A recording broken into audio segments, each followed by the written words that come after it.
Любить, поймай, baby, поймай, увы.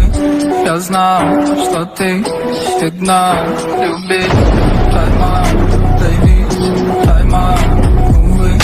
Отложить календарь своих дней.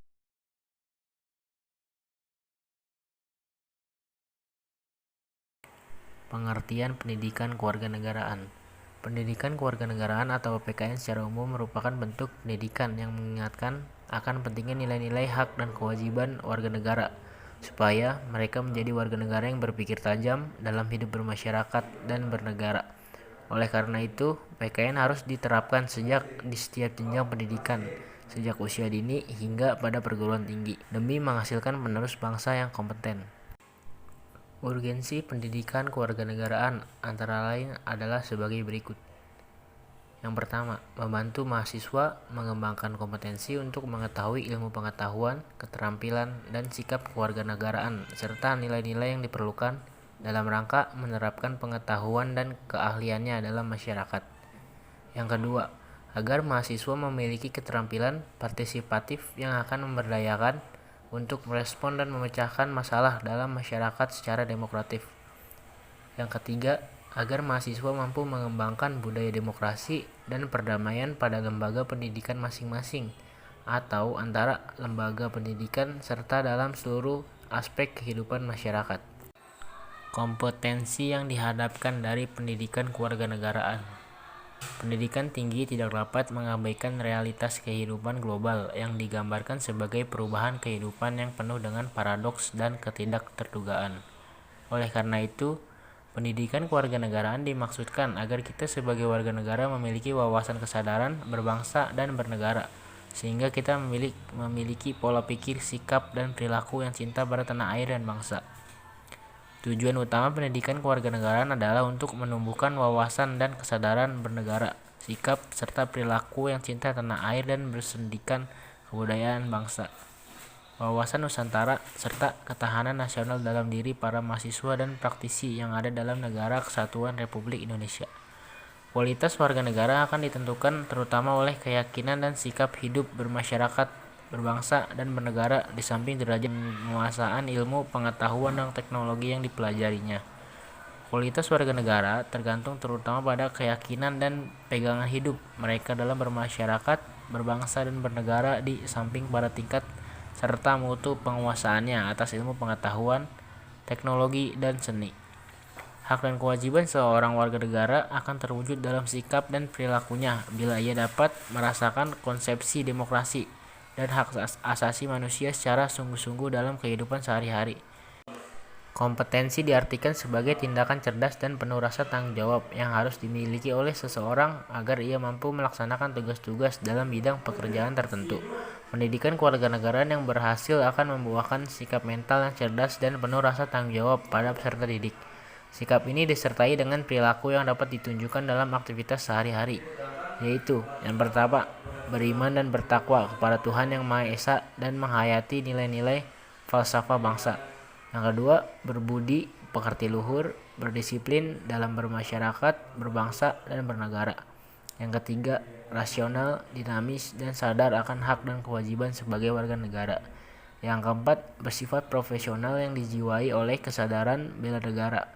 Yang kelima, aktif memanfaatkan ilmu pengetahuan, teknologi, dan seni untuk kepentingan manusia, bangsa, dan negara. Melalui pendidikan kewarganegaraan, warga negara diharapkan mampu memahami, menganalisis, dan menjawab masalah-masalah yang dihadapi oleh masyarakat, bangsa, dan negaranya secara berkesinambungan dalam pembukaan UUD 1945. Fungsi pendidikan kewarganegaraan. Pendidikan kewarganegaraan sebagai kelompok mata kuliah pengembangan kepribadian di perguruan tinggi berfungsi sebagai orientasi mahasiswa dalam memantapkan wawasan dan semangat kebangsaan, cinta tanah air, demokrasi, kesadaran hukum, penghargaan atas keragaman, dan partisipasinya membangun bangsa berdasar Pancasila. Sesuai dengan fungsinya, pendidikan kewarganegaraan menyelenggarakan pendidikan kebangsaan, demokrasi, hukum, multikultural, dan kewarganegaraan bagi mahasiswa, guna mendukung terwujudnya warga negara yang sadar akan hak dan kewajiban, serta cerdas, terampil, dan berkarakter, sehingga dapat diandalkan untuk membangun bangsa dan negara berdasar Pancasila dan Undang-Undang Dasar 1945 sesuai dengan bidang keilmuan dan profesinya. Capaian pelajaran pendidikan kewarganegaraan mampu menganalisis masalah kontekstual pendidikan kewarganegaraan, mengembangkan sikap positif, menampilkan perilaku yang mendukung semangat kebangsaan dan cinta tanah air. Mampu menganalisis masalah kontekstual pendidikan kewarganegaraan, mengembangkan sikap positif dan menampilkan perilaku yang mendukung semangat demokrasi berkeadaban. Mampu menganalisis masalah kontekstual pendidikan kewarganegaraan, mengembangkan sikap positif dan menampilkan perilaku yang mendukung kesadaran hukum dan keragaman. Assalamualaikum warahmatullahi wabarakatuh. Perkenalkan, nama saya Rifki Abiul Faizal. Di sini saya akan mewawancarai salah satu mahasiswa Universitas Singapura Bangsa Karawang. Boleh diperkenalkan namanya, Kang? Ya, makasih Kang atas ininya sambutannya. Perkenalkan, nama saya Akbar Rizky. Saya dari Fakultas Teknik Universitas Singapura Bangsa Karawang. Baik, terima kasih Kang. Pertanyaan yang pertama yaitu ada apa saja sih nilai-nilai aktualisasi Pancasila dalam kampus? Nilai aktualisasi Pancasila dalam kampus ya? Iya. Pertama, nilai aktualisasi Pancasila dalam kampus itu terbagi menjadi dua. Pertama itu aktualisasi objektif dan aktualisasi subjektif. Apa sih aktualisasi objektif? Objektif itu adalah aktualisasi Pancasila yang dalam berbagai bidang kehidupan kenegaraannya, yang meliputi kelembagaan negara, legislatif, eksekutif maupun yudikatif. Aktualisasi Pancasila yang objektif terutama berkaitan dengan peraturan perundang-undangan Indonesia. Nah, kalau yang aktualisasi subjektif itu aktualisasi yang dalam setiap individu, dalam setiap aspek moral dan karakter individu dengan hidup berbangsa dan bernegara. Tidak ada pengecualian dalam aktualisasi tersebut, baik itu warga sipil, aparat, penegak hukum, penguasa negara, pokoknya warga negara lah gitu. Maka mereka perlu bercermin pada dirinya agar melaksanakan nilai Pancasila dalam kehidupannya. Baik Kang, terima kasih. Untuk pertanyaan kedua, kita kan dalam kehidupan mahasiswa nih Kang, bagaimana sih menurut Akang mendongkrak semangat generasi pemuda Indonesia untuk mempertahankan keutuhan bangsa Indonesia? Bagaimana cara mengimplementasikannya dalam kehidupan kampus? Cara implementasikan biar generasi muda itu tetap mempertahankan keutuhan Indonesia ya Kang? Iya Kang. Ada beberapa sih saran dari saya. Yang pertama, adanya komunitas alumni kampus, kayak angkatan-angkatan sebelumnya dipanggil gitu Kang, untuk menjalin suatu komunikasi. Yang kedua, tidak adanya konflik antar sama mahasiswa, jadi sama angkatan, sama suku gitu, nggak punya konflik, nggak punya masalah, jadi yang akan terjadinya persatuan gitu Kang, untuk mempertahankan keutuhan bangsa. Ya, yang ketiga itu saling bertukar informasi lah, relasi gitu Kang, menjalin hubungan komunikasi dengan universitas kayak Gadjah Mada, Universitas UI gitu, pokoknya maupun fakultas-fakultas lainnya gitu Kang. Terus selanjutnya mungkin yang toleransi ya Kang. Toleransi itu penting gitu Kang, karena di setiap kampus tuh mempunyai perbedaan suku, agama, dan ras yang berbeda-beda gitu Kang. Jadi toleransi itu penting dalam suatu kegiatan atau acara kampus gitu Kang. Terima kasih Kang. Untuk pertanyaan selanjutnya itu aktualisasi Pancasila dalam kehidupan kampus kan sudah banyak nih Kang.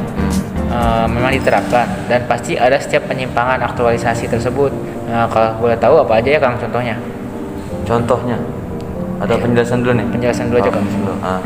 Aktualisasi Pancasila di kampus memang banyak nih, memang sudah menerapkan kehidupan kampus, tapi masih ada penyimpangan nilai Pancasila Kang. Contohnya tuh kayak masih banyak mahasiswa yang tidak mengikuti suatu organisasi mahasiswa, mungkin karena males sekali Kang, atau faktor-faktor lainnya kayak mungkin pengen jadi mahasiswa kupu-kupu atau pengen jadi mahasiswa nggak tahu lah pokoknya gitu Kang. Yang kedua itu mungkin mahasiswanya nggak mau kegiatan acara wajib yang diadakan oleh kampus gitu Kang, kayak misalnya kayak seminar gitu Kang, terus pembelajaran di luar kampus gitu Kang. Itu sih faktor Kang. Terus yang mungkin yang terakhir ya Kang, dia tuh kayak independen gitu Kang, kayak nggak mau menjalin hubungan dengan satu dengan yang lain tuh sulit gitu. mungkin ada masalah atau emang kayaknya sifatnya noleh gitu kali Kang. Oh iya, Ya iya. nggak mau bergaul gitu Kang. Baik, terima kasih Kang. Untuk pertanyaan selanjutnya itu tujuan mempelajari Pancasila itu apa sih Kang? Tujuannya, Iya. kalau tujuan ada beberapa sih. Yang pertama tujuan itu untuk mengambil sikap yang bertanggung jawab sesuai dengan hati nurani yang dijelasin oleh sila-sila Pancasila gitu kan.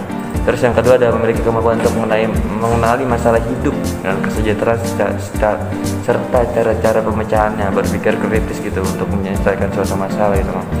Terus mengenali perubahan-perubahan dalam pengembangan ilmu pengetahuan dan teknologi dan seni gitu. Pasti ada perubahan setiap tahunnya itu bakal ada perubahan dan perubahan gitu. Terus juga untuk memaknai peristiwa sejarah gitu ya, nilai-nilai budaya bangsa untuk menggali persatuan Indonesia gitu.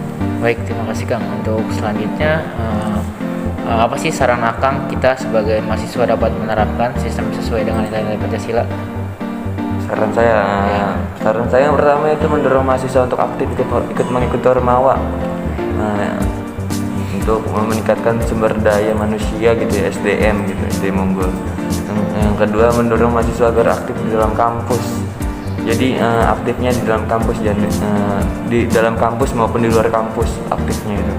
Yang ketiganya adanya pergaulan. Pokoknya kita itu saling gaul gitu, saling apa ya? Pokoknya kayak bareng gitu, pokoknya kayak suka ngumpul itu ngomongin suatu pembahasan, bedah buku kayak gitu, pokoknya mau menangani suatu masalah gitu untuk menambah relasi gitu Kang. Baik, terima kasih Kang. Untuk selanjutnya yaitu penjelasan menurut Akang nih mengenai aktualisasi Pancasila dan apa pentingnya kita memahami aktualisasi Pancasila tersebut dan berikan contohnya juga Kang, aktualisasi Pancasila dalam kehidupan kampus dan gitu. dalam kehidupan sehari-hari. Ya, kalau menurut saya nih ya, sebagai warga negara Indonesia yang baik ya, saya tuh harus tahu apa arti atau landasan yang terkait dengan Pancasila kita gitu. Harus tahu apa makna dari Pancasila, karena ini adalah Indonesia, negara kita gitu kan. Kita yang tinggal di sini, kita yang tempatin di sini gitu. Pancasila dibuat untuk kita sendiri gitu sebagai warga negaranya. Jika kita yang melanggar, ya berarti kita bertentangan dengan Pancasila dong gitu kan. Yang telah dibuat oleh perumus Pancasila, contohnya kayak di dalam pada sila ketiga gitu kan. Contohnya dalam kehidupan kampus nih pada sila ketiga.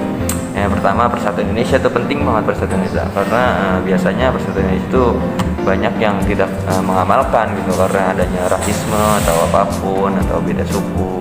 Walaupun kelihatannya candaan, tapi itu menandakan kita tuh tidak mengamalkan nilai-nilai aktualisasi Pancasila gitu, tidak kita amalin gitu.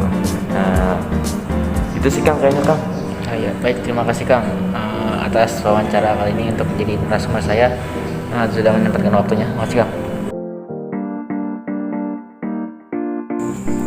Baik, selanjutnya saya akan mewawancarai salah satu mahasiswa Universitas Singapura Bangsa Karawang. Boleh perkenalkan Kang namanya? Perkenalkan, nama saya Bagas Sulistyo dari Fakultas Teknik. Baik, di sini saya akan menanyakan tentang Pancasila. Menurut Akang, pendapat apa tentang Pancasila? Kalau menurut saya sih, Pancasila adalah dasar falsafah bangsa Indonesia. Pancasila mempunyai 5 dasar yang dijadikan acuan hidup rakyat Indonesia. Yang pertama, ketuhanan yang Maha Esa. Yang kedua, kemanusiaan yang adil dan beradab. Yang ketiga, persatuan Indonesia. Yang keempat, kerakyatan yang dipimpin oleh hikmat bijaksanaan dalam permusyawaratan perwakilan. Dan yang terakhir, keadilan sosial bagi seluruh rakyat Indonesia. Selanjutnya jelaskan lahirnya Pancasila, sejarahnya Kang. Pancasila adalah judul pidato yang disampaikan oleh Soekarno dalam sidang Dokuritsu Junbi Kosakai pada tanggal 1 Juni 1945. Dalam pidato inilah konsep dan rumusan awal Pancasila pertama kali dikemukakan oleh Soekarno sebagai dasar negara Indonesia merdeka. Pidato ini pada awalnya disampaikan oleh Soekarno secara aklamasi tanpa judul dan baru mendapat sebutan lahirnya Pancasila oleh mantan Ketua BPUPKI Dr. Rajiman Weddio Diningrat dalam kata pengantar buku yang berisi pidato yang kemudian dibukukan oleh BPUPKI tersebut. Baik, selanjutnya apakah Pancasila benar-benar tepat sebagai ideologi dan dasar negara? Alasannya apakah? Pancasila tepat dijadikan sebagai dasar negara Indonesia karena bisa mengakomodir berbagai suku yang ada di Indonesia. Dengan berbekal Bhinneka Tunggal Ika mewujudkan berbagai suku bangsa, tetapi tetap berada dalam kesatuan bangsa Indonesia. Baik, selanjutnya menurut pandangan Akang selama ini Pancasila sudah sesuai sebagai ideologi dalam kehidupan masyarakat? Pancasila bisa berfungsi sebagai pemersatu bangsa dan rakyat Indonesia, namun masih kurang dalam hal pelaksanaannya, yaitu tingginya tingkat korupsi dan belum bisa melawan cengkram penguasaan ekonomi dari bangsa lain. Baik, selanjutnya apakah masyarakat sudah memahami tentang Pancasila sebagai ideologi? Masyarakat belum sepenuhnya memahami ideologi Pancasila. Masih harus terus dilakukan sosialisasi, terutama dalam tatanan implementasinya atau pelaksanaannya. Baik, selanjutnya Kang. Setujukah Kang apabila Pancasila diganti dengan ideologi lain dan alasannya kenapa Kang? Menurut pendapat saya tidak setuju karena Pancasila harus dipertahankan sebagai landasan bangsa Indonesia. Karena nilai-nilai yang terkandung di Pancasila tidak hanya digali dari nilai-nilai tradisi dan budaya saja, melainkan juga dari pengalaman bangsa Indonesia dalam hubungannya dengan bangsa lain. Misalnya, proses pengambilan keputusan secara demokratis. Baik, selanjutnya Kang. Apakah semua warga Indonesia sudah hafal atau mengetahui sila-silanya yang berada di Pancasila? Sebagian besar rakyat Indonesia hafal dengan sila-sila Pancasila, namun implementasinya masih harus ditingkatkan. Baik, selanjutnya, apakah masyarakat sudah melakukan kewajiban yang terdapat di sila-sila Pancasila? Iya, masyarakat sudah menjalankan sila-sila yang terdapat dalam Pancasila. Baik, selanjutnya, mungkinkah pejabat-pejabat yang tingkat tinggi tidak hafal dan alasannya kenapa Kang? Sangat mungkin sekali bila pejabat tinggi tidak hafal dengan sila Pancasila. Bila sifat pejabat yang rakus dan tamak. Pertanyaan terakhir Kang, apakah masyarakat sudah menjalankan kewajiban Pancasila tersebut dengan baik dan lancar, dan mengapa Kang? Sebagian masyarakat Indonesia sudah menjalankan Pancasila dengan baik, namun perbaikan masih harus selalu dilakukan. Baik, terima kasih Kang atas wawancara kali ini. Kembali.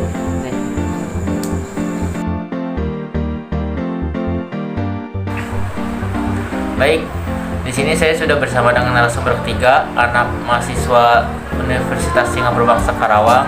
Boleh diperkenalkan Kang namanya? Baik, perkenalkan nama saya Andranusya Simanjuntak dari Fakultas Teknik. Baik, di sini saya akan menanyakan Kang 5 pertanyaan.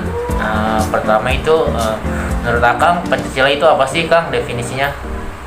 Definisi Pancasila ya Kang, menurut saya tuh Pancasila itu kan dasar negara dan ideologi negara yang berperan sebagai dasar kehidupan serta pedoman hidup bersama bagi seluruh warga Indonesia. Karena Pancasila merupakan perwujudan cita-cita luhur serta tujuan utama bangsa Indonesia, Kang. Nah, Pancasila awalnya dirumuskan oleh Insinyur Soekarno dalam pidatonya pada rapat BPUPKI tanggal 1 Juni 1945 mengenai rumusan dasar negara, dan akhirnya diberi nama Pancasila dan sila-silanya direvisi. Hingga akhirnya pada tanggal 1 Juni ditetapkan sebagai hari lahir Pancasila. Baik Kang. Lalu yang kedua, mengapa sih Kang Pancasila itu sebagai landasan terbaik, dan kenapa sebagian orang tuh ada yang menerima Pancasila sebagai dasar negara dan juga ada yang menolak? Mengapa Pancasila sebagai landasan terbaik? Karena perumusan ini membutuhkan waktu yang cukup lama.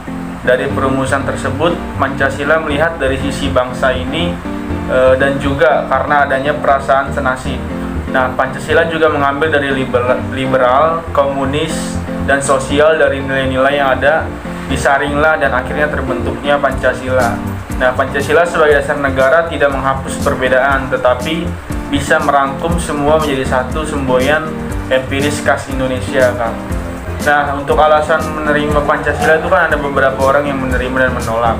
Kemudian alasan menerima Pancasila karena Indonesia menganut sistem demokrasi dan bersifat terbuka dan kebebasan dalam menganut keyakinan. Kemudian ada kebebasan beribadah, dan yang terakhir itu sebagai pedoman masyarakat untuk diaktualisasikan ke kehidupan berbangsa. Nah, kemudian ada alasan menolak Pancasila beberapa orang. Yang pertama karena kesalahan persepsi tentang ideologi menurut saya. Pancasila ditafsirkan sebagai ideologi yang ditafsirkan untuk memperkuat otoritas pemerintah. Kemudian alasan yang kedua, cara pandang baru terhadap Pancasila yang dimana mereka menganggap Pancasila yang terlihat pada menguatnya kekuasaan negara yang otoriter berhubungan dengan kenyataan bahwa Pancasila telah berkembang menjadi doktrin yang komprehensif. Baik Kang. Nah, lalu pertanyaan ketiga nih Kang, apa tujuan yang akan dicapai oleh bangsa Indonesia dengan adanya Pancasila? Tujuan dari Pancasila menurut saya sih sudah jelas gitu, yakni tujuannya yaitu suatu masyarakat adil dan makmur yang merata, material dan spiritual berdasarkan Pancasila di dalam wadah negara kesatuan Republik Indonesia yang merdeka, berdaulat, bersatu dan berkedaulatan rakyat dalam suasana kehidupan bangsa yang aman, tentram, tertib dan dinamis, serta dalam lingkungan pergaulan dunia yang merdeka, bersahabat, tertib dan damai. Nih Kang. Lalu pertanyaan keempat nih Kang, apa hubungan Undang-Undang Dasar 1945 secara keseluruhan dengan Pancasila? Hubungan Undang-Undang Dasar dengan Pancasila dengan tetap menyadari keagungan nilai-nilai yang terkandung dalam Pancasila dan dengan memperhatikan hubungan dengan batang tubuh Undang-Undang Dasar yang memuat dasar falsafah negara Pancasila dan Undang-Undang Dasar Negara Republik Indonesia 1945 merupakan kesatuan yang tidak dapat dipisahkan karena merupakan rangkaian kesatuan nilai dan norma yang terpadu. Nah, Undang-Undang Dasar ini juga terdiri dari rangkaian pasal-pasal yang merupakan perwujudan dari pokok-pokok pikiran terkandung dalam Undang-Undang 1945 yang tidak lain adalah pokok pikiran persatuan Indonesia, keadilan sosial, kedaulatan rakyat berdasarkan atas kerakyatan dan bermusyawarah perwakilan dan ketuhanan yang Maha Esa menurut kemanusiaan yang adil dan beradab, dan yang tidak lain adalah sila dari Pancasila. Sedangkan Pancasila itu sendiri memancarkan nilai-nilai luhur yang telah mampu memberikan semangat kepada Pancasila dan terpancang dengan khidmat dalam perangkat Undang-Undang Dasar 1945. Nah, semangat yang disemangati pada hakikatnya merupakan satu rangkaian kesatuan yang tidak dapat dipisahkan. Seperti telah disinggung di muka bawah, di samping Undang-Undang Dasar masih ada hukum dasar yang tidak tertulis dan juga merupakan sumber hukum yang menurut penjelasan Undang-Undang Dasar 1945 merupakan aturan-aturan dasar yang timbul dan terpelihara dalam praktek penyelenggara negara meskipun tidak tertulis. Inilah yang dimaksudkan dengan konvensi atau kebiasaan ketatanegaraan sebagai pelengkap atau pengisi kekosongan yang timbul dari praktek kenegaraan, karena aturan tersebut tidak terdapat dalam Undang-Undang Dasar, Kang. Oke, baik Kang. Baik, pertanyaan yang kelima nih Kang, atau yang terakhir, mengapa sih pendidikan Pancasila diberikan pada tiap program studi di perguruan tinggi? Nah, tujuan pendidikan Pancasila di program studi itu menurut saya supaya mahasiswa diharapkan dapat memiliki pengetahuan dan memahami landasan dan tujuan pendidikan Pancasila. Pancasila sebagai karya besar bangsa Indonesia yang setingkat dengan ideologi besar dunia lainnya. Nah, Pancasila sebagai paradigma dalam kehidupan kekaryaan, kemasyarakatan, kebangsaan, dan kenegaraan sehingga memperluas cakrawala pemikirannya dan menumbuhkan sikap demokratis pada mahasiswa dalam mengaktualisasikan nilai-nilai yang terkandung dalam Pancasila. Nah, mahasiswa juga diarahkan untuk dapat memahami latar belakang histori kuliah pendidikan Pancasila ini, Kang, dengan memahami fakta budaya dan filsafat hidup bangsa Indonesia yang merupakan suatu pandangan hidup. Nah, mereka diarahkan juga untuk memahami tujuan hidup bersama dalam suatu negara dengan cara mendiskusikannya di antara mereka, Kang. Oke, baik. Terima kasih Kang sudah menyempatkan waktunya untuk diwawancara oleh saya. Terima kasih Kang. Oke, baik. Demikian wawancara dari saya mengenai aktualisasi Pancasila di kehidupan sehari-hari. Kurang lebihnya mohon maaf. Wassalamualaikum warahmatullahi wabarakatuh. Terima kasih.